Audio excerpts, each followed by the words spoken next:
आज यहाँ हमारा दूसरा दिन है। आज की सुबह बिल्कुल नई है। आज मैं बहुत सुबह नहीं उठी, ना ही मैंने सुबह जल्दी उठने का प्रयास ही किया। करना भी क्यों था, सारा दिन तो खाली ही था। पक्षियों के मधुर कलरव ने मुझे जगाया। आज कोई स्ट्रेस नहीं है।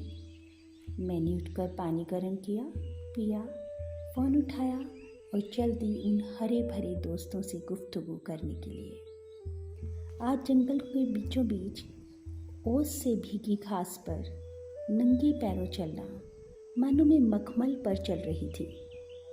आज कोई छींक नहीं आई। हजारों विचार मस्तिष्क की भीड़ वाली कैद से निकलकर आँखों, कानों, हाथों, पैरों और विभिन्न भाव भंगिमाओं का रूप लेकर नृत्य करने लगे। मेरा मन मयूर प्रसन्नता से सरोबार था।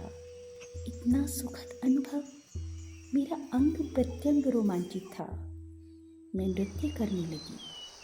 आज ये बगीचा मेरी नृत्यशाला बन गई थी और पेड़ों के झुरमुट दर्शक। मैं गा रही थी, अपनी ही धुन में मस्त। इतनी खुशी शायद बहुत दिनों बाद महसूस कर रही थी। थोड़ी देर बाद लेमन टी मेरा इंतज़ार कर रही थी। चाय की चुस्कियों के साथ शहद की मिठास और नींबू की खटास मेरे शरीर के रोम रोम को तरोताज़ा कर रही थी। ईश्वर को इस सुखद सुबह के लिए धन्यवाद करने के पश्चात हम डाइनिंग टेबल पर थे। छोले भटूरे, आलू प्याज और पनीर के परांठे, दही, अचार और चाय। और क्या चाहिए आपको, जहाँ आपकी आत्मा और शरीर दोनों की शुद्धा शांत हो रही हो। संतुष्ट भाव से हमने परमात्मा को एक बार फिर से धन्यवाद दिया और चल पड़े माल देवता पिकनिक पॉइंट और सहस्त्रधारा के दर्शन करने के लिए। लेकिन मार्ग पर सहस्त्रों गाड़ियों की कतार ने हमारी सहस्त्रधारा दर्शन की इच्छा के मार्ग को पूरी तरह से अवरुद्ध कर दिया। इसलिए हम चले माल देवता पॉइंट पर, जहाँ बड़ी बड़ी चट्टानों ने नदी के जल पर अपनी धाक जमा रखी थी। इसलिए नदी का जल कहीं कहीं दुबक कर बैठ गया था।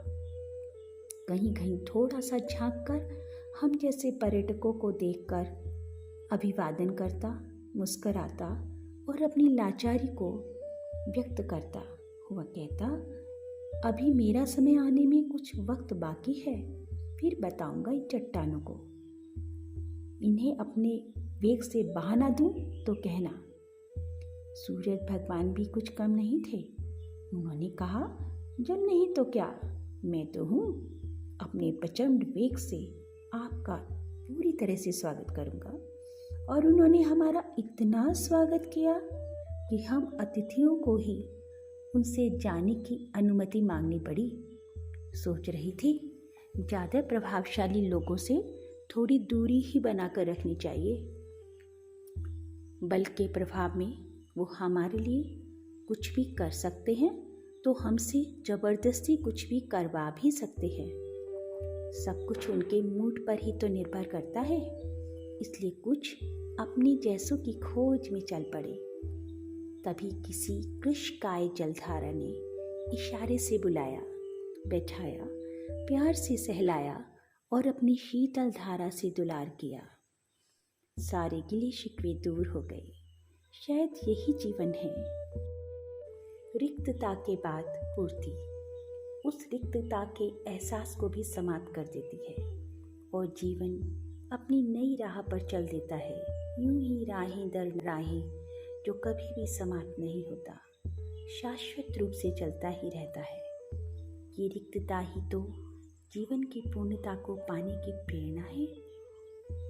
लौटते समय मैं उन विशालकाय चट्टानों के कुछ टुकड़े अपने साथ ले आई, जिन्हें नदी ने अपनी आगोश में लेकर प्यार से आलिंगन किया था और उन्हें अपनी श्वेत रेशमी जलधारा के आंचल से सहलाते हुए अपने जैसा ही कोमल और स्निग्ध कर दिया था।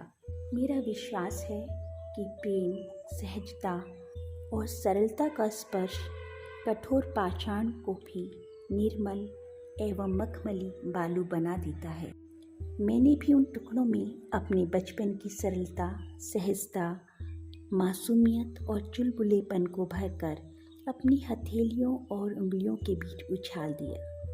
यकीन मानिए, आज ये पत्थर के टुकड़े मेरे और मेरी समधन के हाथों के बीच उछल उछल कर नृत्य कर रहे थे, हमारे साथ खिलखिलाकर लोट-पोट हो रहे थे।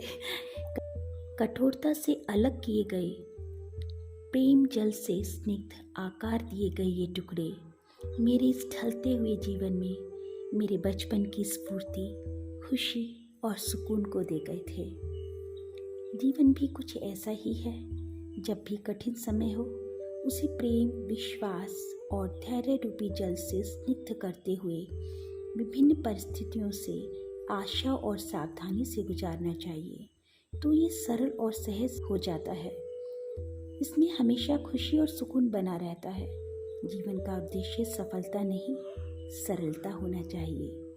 खुशी नहीं, संतुष्टि होना चाहिए।